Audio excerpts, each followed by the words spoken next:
Has everyone used a Hana table before or first time? No? Okay, cool. So basically with all our stuff, we want it plugged in and turned on. It needs to be that way to charge, so always remember that if you're storing it plugged in and turned on. Biggest troubleshoot tip is a lot of times hospitals will get the table in the room. Oh, you're good. A lot of times hospitals will get the table in the room and they'll tell us the table's not working. The first thing we're going to tell you to check is your big red emergency stop button. When it's pressed down like that, the table does not function. So that happens if you're turning over a room, maybe anesthesia kicked it, or you guys clean the table. Twist, turn, and release, and then the table should start functioning again. You also have these circuit breakers down here. Those tend to get pushed too. If they are pushed, they come out as white. So here's the big red emergency stop button. If it gets pressed, just twist, turn, release. And then the circuit breakers are down here. If they're pushed out, it's kind of like your hair dryer or vacuum if you plug too many things in the circuit. Just press these in, and then again, the table should start to function again. Those are just our two things we'll start at if you're saying it's not working. The table has manual floor locks, so they are kind of like some toe breakers, but just remember before putting a patient on the bed to make sure those are locked down. And then we have a 450-pound weight limit on the bed. If you ever forget that, there's a big orange sticker right here. It'll tell you that. And then as far as working the table, your remote control or hand pendant's right here. It goes up, down, Trendelenburg, reverse Trendelenburg, and then airplane. If you ever want to level the table, just hold down this blue button and it'll get you right back to level. If for some reason the hand pendant goes out, you do have a backup control pendant right here. Does the same exact thing and it'll get you through the case. So that's always an option as well. Depending if you're doing a right or left hip, right here at the head of the table, you're going to want to make sure that this is toggled to whatever side you're doing, and it says right femur lift or left femur lift. Just make sure that's turned to the right side. As far as arm boards go, they hide under here, your arm board brackets. So this big screw here, that allows you to move it into what position you want it in. Once you get it to where you want it, you tighten the screw down, and then it no longer moves. This little screw down here, this is what allows you to adjust it wherever you're going to put the arm board in, so up and down towards the patient. And then, so we'll go ahead and put this in.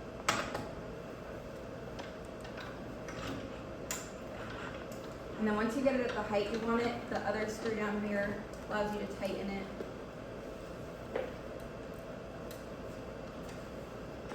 And you are good to go. AORN recommends 90 degrees from the patient or with the patient, but just remember whatever the surgeon preference is, that's probably what you're going to do. Another thing I do like to mention before I keep working my way down is do not put anything, it looks like a good place to kind of rest stuff, but if this table's ever at a higher height or something, people like to rest things, anesthesia, whoever, saline bottles, under these, and as soon as you put down the table, it will get crushed, and then you're out. Your table's out of commission. You'll have to call one of our repair guys to come out. So just to save you a costly repair, just remember nothing on this table. So we talked about arm boards.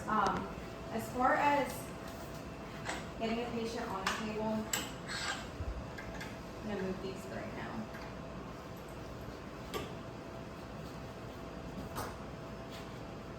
So as you can see, table is really wide up here, and then obviously gets really narrow down here. I always tell people to start up high and then adjust the patient down, because once you're down here, you really don't have much to work with since it does get so narrow. So start up high and then go ahead and transfer the patient down. As soon as you get a patient on this table, this is the first thing that needs to go in. It's a perineal post. This is the first thing to go in and last thing to come out. Never, ever, ever remove this with a patient still on the table unless you're ready to transfer them. This is the reason a lot of patient falls will happen with this table is because, you know, somebody's cleaning, we're all in our groove of things, this gets pulled and now the patient is left with nothing to support them. So just remember that. I didn't bring any P kits with me, but you should have some sort of headrest up here, head pillow for the patient, arm board covers, and then there needs to be something, I don't know if you guys buy RP kits or something else, but there needs to be a co-band, web roll, something to go over this because those get really messy. Okay, cool. And then, so as far as patient safety straps, the other thing I like to mention is never put anything under these leg spars here, so never go under. You'll want to go above the leg spars because these are going to be moving, you'll be pulling traction. If you have these under the leg spars, you're then pulling pressure on the patient's stomach or other areas that you shouldn't be pulling pressure on. So just remember that, always above the leg spars here. And then this is your foot pedal. I mentioned earlier you want it adjusted to either right or left hip. One thing I do like to mention with these foot pedals is you could tell some things already tore this. When you're moving the bed, like we just moved it from the hallway to the OR, just take these and put it up above the table and unplug them. I've had facilities probably burn like 5 of these in a few months, and I think they're up to like $10,000 now to just repair a foot pedal. So super costly. It's kind of a waste of money budget. I know you don't want to be spending money on this. So just remember, if you're moving the table, unplug these. And then the other thing I like to mention, there's this tongue and groove thing. If you ever feel like you're forcing this foot pedal in, take a step back and then try again, because it should never be forced in. They adjusted it to where it just slides right in. So just make sure you're never forcing anything. So we have it set up right now for right hip. These femur lifts come with instructions on the side. So really it's red dot to red dot. And what that means is down here you have a red dot, and then these pigtails have a red dot on them as well right here. These are another one. Never let these hang low while you're moving the table. If these are not in use, just make sure you clip them up here, because those get run over as well. And then again, another costly repair for you guys that you don't want to spend money on. So red dot to red dot just slides right in. And then we suggest 2 finger widths away from this metal part here, and then you just lock it in right here. But again, that's going to be up to the surgeon's preference. And then you will want to test this before you bring a patient in the room, and it does work. God forbid this femur lift ever goes out. You do have the ability, it's not ideal, but to finish the case, you have this emergency hand crank. A lot of facilities don't really know what this does, and these get lost. You don't want to lose these. But these just go right in to that black spot, and it'll get you through. It is a knuckle buster, and it's not ideal, but it'll get you through the case.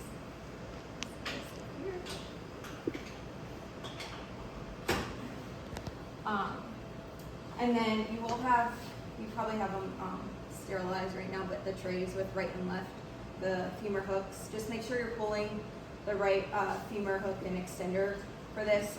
They are right and left oriented. There's 2 different hooks, one's smaller, one's bigger. That's just based off patient anatomy, but the surgeon will make that decision. And then moving our way down, you have our ski boots or our Hana boots. They are small, large, extra large. There is no medium. I always get asked, okay, is this based off shoe size, or what shoe size goes into what each size? It's not based off of size, it's based off of the width of the foot. Most of the time, it's gonna be the large that people use. Depending on the patient though, if it's a smaller patient, you will go with the small. There needs to be, these black covers do not get thrown out, so they're not one-time use. So again, use co-band web roll. It does allow for extra grip and support on this, but it also helps keep these clean as well. So this is kind of like a two-person job getting the boot on the patient because they are a little stiffer, but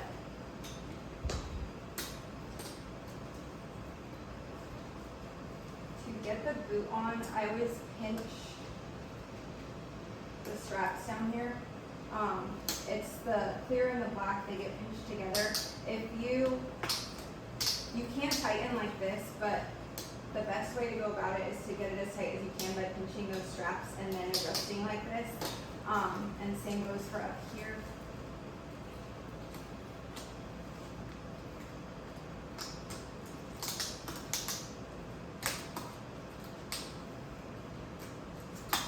And then to remove the boot straps or untighten the boots from the patient, you always want to pinch and pull. Don't untighten it one by one. That will strip your straps, and then you'll not ever, or you will no longer have the tongue and groove things right here, and you'll need to buy new boots. One thing you want to triple check once you get those boots on a patient is, one, you want to get them as tight as you can. The cases go pretty quick, so since you are pulling a lot of traction, you do want to get those pretty tight. And then you always want to make sure that these locking keys right here where these boots go in are locked in. Because again, you are pulling traction, and then when you internally and externally rotate the leg, you don't want a boot falling out in the middle of the case. And these things here kind of works like, a elbow knee joint. So when you're getting the patient onto the table, just ensure that these are in the position you want. If not, you can adjust them by unlocking and tightening these here. And then going in and working our way down. So these are your leg spars, obviously. They have an unlock and a lock picture here. One thing I do like to mention is to get these locked, you don't have to tighten this. I know it looks like you should all the way to the right side to make sure that these are fully locked. If you start to over tighten these over time, there's like a lock and bolt thing inside of the leg spar, and it will pop out. So you don't have to use all your strength to get these as tight as you can. Just go as far as they won't move. And then the red zone here is, this is really rare, but I do like to mention as well. This is if you ever get like a below the knee amputee, a really, really short patient. Again, really rare, but you just never want to be in the red zone because once you're releasing traction, if you're starting off in that red zone, you no longer can release any traction because you're in that area. So if for any reason you do get a case like that, these are your extenders. They just slide right in here. And then you lock it down just like you do the boot. And then again, you would lock these down here too. But again, really rare. A lot of facilities don't even know that they have these, but it's a good option to know. These also work really well to unlock your wheels. So they just, and it's much easier if you're not using it for that. But so that is that. And then as far as traction goes, which is going to be your biggest thing, it's going to be this big movement here. This is your gross traction. When the surgeon asks for traction or I need more traction, this is usually what they're talking about. So gross traction, once they get the traction to where they want it to, they'll ask you to, okay, lock it down. Obviously, you would just lock down this knob here. And then before you put a patient on the bed, with the fine traction, you do want to make sure that this bar is all the way released before you get your case started, just to make sure you have the best amount of traction capabilities. And then something that also always gets moved around is your degrees right here. So there's a silver screw here. Before you get your case started, just make sure that this little wheel here is turned to 0 and lock it down. So again, this was your gross traction. Your fine traction should be all the way released before you get your case started. And then fine traction, you can see Usually the physician will ask for 3 turns or 2 turns of traction. What they're talking about is your fine traction then. So if we're starting here, doesn't matter where you start, but just remember, okay, if they said 2 turns of traction, this would be your starting point in this area, and then 2. Fine traction only works when gross traction is locked down. So in order for this to work, gross traction has to be locked. So that's as far as it goes for traction. When the physician does ask you guys to drop the leg, the biggest thing people talk about this table is either patient falls or nerve damage or hurting the femur. So to avoid that, always put in that perineal post as soon as you get a patient on the bed. Last thing to come out if you take anything away from this. And then before you drop the leg, you want to make sure that your gross traction is unlocked. So when they ask you to drop the leg, what I always do is kind of just, because this is all draped, kind of just give it a tug right here. If it's moving, it's obviously unlocked. But never, ever, ever drop the leg if gross traction isn't unlocked. And then, so once you're clear, you've checked that. This won't move when there's a patient in there. Then you could go ahead and drop the leg, and then they'll usually ask you to go internal as well. So once you drop the leg, I always drop this down to make sure that the leg spar doesn't float up while they're working on it. As this table gets older, eventually this will start to float up. You guys have the hydraulics in this, so they work really great, but one downfall is that. So just make sure once you get it in the position you want it, you lock it down at the bottom. And then once they ask you to go ahead and come up, just lock down the leg spar as well. And then as far as external and internal rotation, in order to unlock that, you would unlock this knob here. They're asking for 60 degrees external rotation. You get it to 60. Repeat back to, okay, we're at 60. Sometimes they'll ask for a little more, sometimes they'll ask for a little less. Once you get it to what direction they want it in, lock it down. And then same thing goes for internal rotation. All the numbers are right here. But it's just a lot of like repetition, like, okay, I'm at 60, or okay, is that enough traction? And then, just a lot of communication with these cases.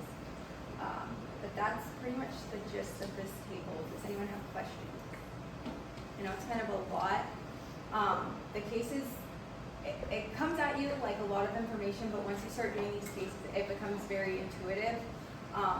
They are a little overwhelming at first, just because there's so many parts and pieces, but once you're in the case, it's just as long as you're communicating, okay, like, is this enough traction, or okay, we're at 60, just a lot of communication. Can't over-communicate with these. Could you show us the curtain rod things, because we always get messed up on the curtain rods? Yeah. Which way that goes in there?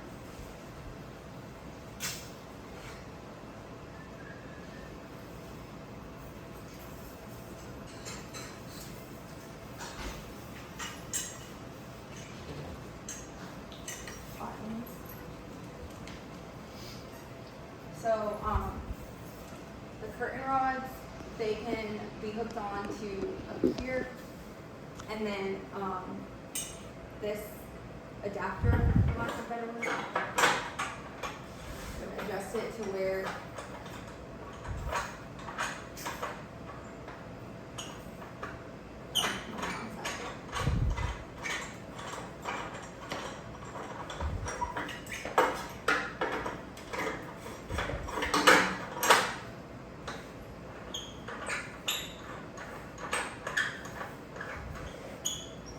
adjust it to where you would need it, and the curtain rod would drape over. And then a lot of facilities that I've seen is they just tape it to the non-operative side, because this leg isn't moving.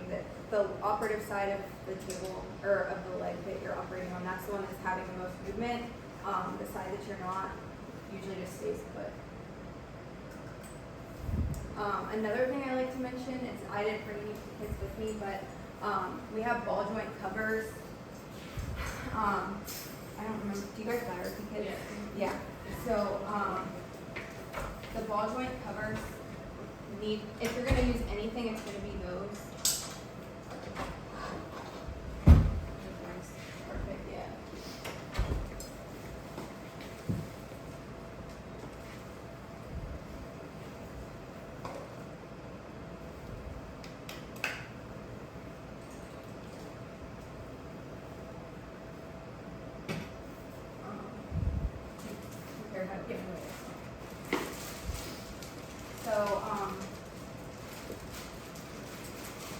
all joint covers, they do need to be completely covered on your operative side, just because blood, prep, anything gets into these, and I believe it's like a $30,000 to $40,000 repair.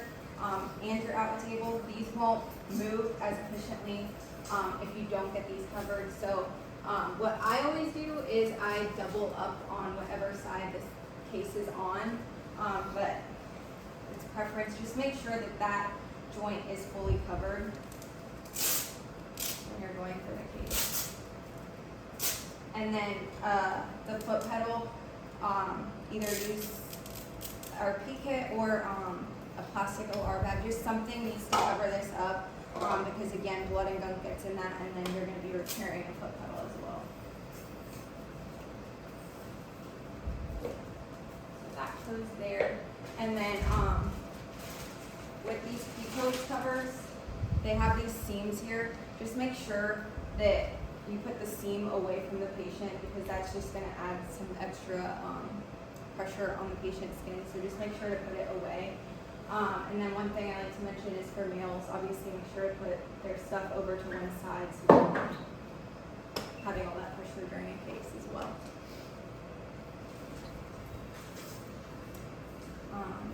I saw you guys have our disposable boot liners. I don't really like those as much. They're in there. I don't know if We don't even They use probably don't get used to, so they're in there. yeah, because they don't have as much grip. So co-band web roll is usually the best way to go about that.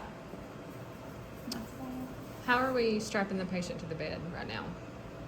We, like, for the operative side, we take the arm and use a wrist restraint around the wrist and bring it across. Okay. And that's really, we use the safety belt. The safety belt? Yeah, so the safety belt, like I was saying, would go, just make sure it's under, over this side. Not ever under the leg sparse, Mm-hmm. because that's when issues will happen too.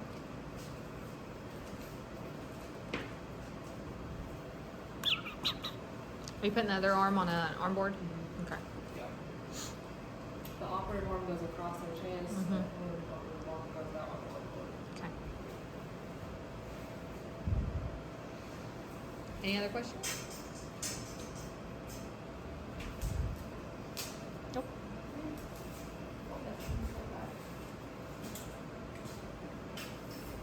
Good to go? Mm-hmm.